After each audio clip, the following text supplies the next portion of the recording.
तुम्हारी कोमलता सब मनुष्यों पर प्रकट हो।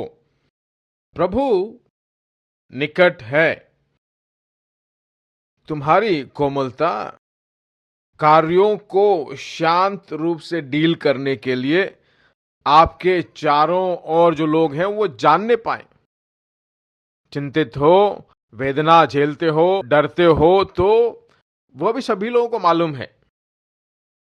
तुम्हारी कोमलता सब मनुष्यों पर प्रकट हो। प्रभु निकट है। किसी भी बात की चिंता मत करो, परंतु हर एक बात में तुम्हारे निवेदन, प्रार्थना और विनती के द्वारा धन्यवाद के साथ परमेश्वर के सम्मुख उपस्थित किए जाओ।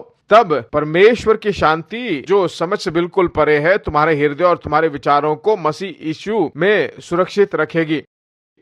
किसी भी बात की चिंता ना करो, मतलब कोई आलोचना नहीं है,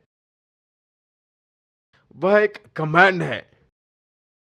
परमेश्वर कहीं पे भी आलोचना नहीं देता है। आलोचना देना अलग बात है, कमांड करने वाली बात अलग है। आलोचना का मतलब हो सके तो तुम करो, आपकी मर्जी है। मिलिट्री में कमांड करते हैं ना, आज्ञा देते हैं, निश्चय रूप से करना होगा। अबाउट टर्न करो तो फॉरवर्ड में मत जाइए, वही कमांड है, उसको ऐसा ही ओबे करना। यहां पर मिलिट्री कमांड नहीं, बल्कि प्रेम के साथ परमेश्वर आज्ञा देता, कहता है कि तुम किसी बात की चिंता मत करो, पर हर एक बात में तुम्हारे निवेदन पर प्रार्थना और विनती के द्वारा धन्यवाद के साथ परमेश्वर के सम्मुख उपस्थित किए जाए। तब परमेश्वर की शांति जो समझ से बिल्कुल परे है, तुम्हारे हृदय में विचारों को मसीह यीशु में सुरक्षित रखें। चिंतित ना करना है, बिना निराश हुए हम रह सकते हैं, पर सभी चीजों को परमेश्वर के पास दिखाकर मनुष्य की बुद्धि और मनुष्य के ज्ञान से बढ़कर एक शांति आप अनुभव कर सकते हो। चिंता करना ही पड़ेगा कहते हैं ना, निराश होना ही पड़ेगा कहते हैं ना, वह आपकी बुद्धि बोल रही है। पर परमेश्वर की शांति आपके मन में एंट्री कर दे तो बुद्धि जो बोलता है वो चुप हो जाएगा। बुद्धि बड़ा है या परमेश्वर की शांति बड़ी है? परमेश्वर की शांति ही बड़ी है भाई। बुद्धि हजारों बातें बोलती हैं। एक बार एंड्रू में बोलते हैं, वो ट्रैवल में आ रहे थे, दूसरा बेटा मर गया करके फोन आता है। 5 घंटे बाद आकर देखते हैं, 5 घंटे में उनके मन में एक भी बार यह सोच नहीं आई कि बेटा मर गया है।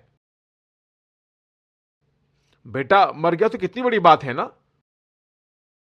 जाकर जो है बेटे को जिंदा उठाते हैं।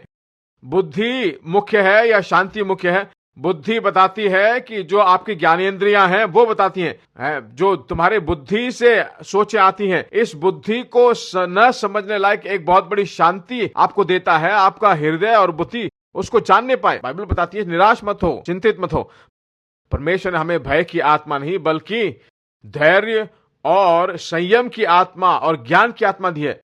संयम की आत्मा मतलब स्टेबल बुद्धि, फर्म बुद्धि, वह परमेश्वर ने आपको दिया है। उसने नहीं कहा कि वो देने वाला है, उसने दे दिया है। देने के बाद ही वो कहता है कि आपका हृदय कभी डरे न और चिंतित न है। हम बिना चिंतित रह सकते हैं। अगर हम निराश होते हैं, तड़पते हैं, तो हमारा हृदय किसी और पे हमने फिक्स किया है। नीचे डालो तो, जो भी सच्ची हैं, जो बातें पवित्र हैं, जो बातें आदरणीय हैं, उचित हैं, जो बातें पवित्र हैं, जो बातें सुहावनी हैं, जो बातें मनभावनी हैं, निदान उन्हीं को ध्यान लगाया करो। मैं सोच नहीं पा रहा हूं, कितना ही मैं अच्छा सोचने की सोच रहा हूं, पर हो नहीं रहा है। मैं कहता हूं हो सकता है। आप अपने सोचों को कंट्रोल कर सकते हो। आपके सोचों में जो विचार आते हैं उसको कंट्रोल नहीं कर सकते, पर वह बीज उगकर बड़ा होना रोक सकते हो। अगर आप समझ लो कि नहीं रोक सकते तो वहां पर तुम आगे बढ़ नहीं सकते। क्या सोचे नहीं आई है? बिना सोचे रहिए तो वह जाता रहेगा। कहां जाएगा मालूम है? वहां जाकर यहां जाकर आपको पता ही नहीं चला कैसे वहां गया, इतनी दूर कैसे। आप उसको काबू में नहीं रह सकते। हां जरूर आप काबू कर सकते हो। कैसे काबू करें? जो बातें सच्ची हैं, जो बातें सत्य हैं, आदरणीय हैं, जो बातें उचित हैं, जो जो बातें पवित्र हैं, जो जो बातें सुहावनी हैं, जो मन भावनी है, निदान जो सद्गुण और प्रशंसा की बातें हैं, इससे बाहर जो कुछ भी आता है उसे मत सोचिए। इसके बाहर कुछ है उसे मत सोचिए, उसको अनुमति मत दीजिए। लोग कहते हैं ना, मेरी समस्या बहुत बड़ी है, मुझे पता नहीं मैं कैसे रोए बिना रह सकता हूं, कैसे मैं बोले बिना रह सकता हूं। आपके रोने के कारण, आंसू बहाने के कारण, निराश होने के कारण वह समस्या हल नहीं होने वाली, वह समस्या और बेकार हो जाएगी, क्योंकि उस मंडल में परमेश्वर काम ही नहीं कर पाता। अगला वचन पढ़िए तो, अगला देखिए तो, जो जो बातें तुमने मुझसे सीखी और ग्रहण की है, सुनी है, देखी है, उन्हीं का पालन किया करो, तब परमेश्वर जो शांति का सोता है, शांति का सोता है जो हमारे साथ है, वो कहता है मैं तुम्हें कभी ना छोड़ूंगा, कभी ना त्यागूंगा, कह दिया उसने। पर मन जो है सही बातों को सोचकर, है चिंतित न होकर अच्छी बातों को सोचने वाला मन जो है, शांति का परमेश्वर मैनिफेस्ट हो जाएगा।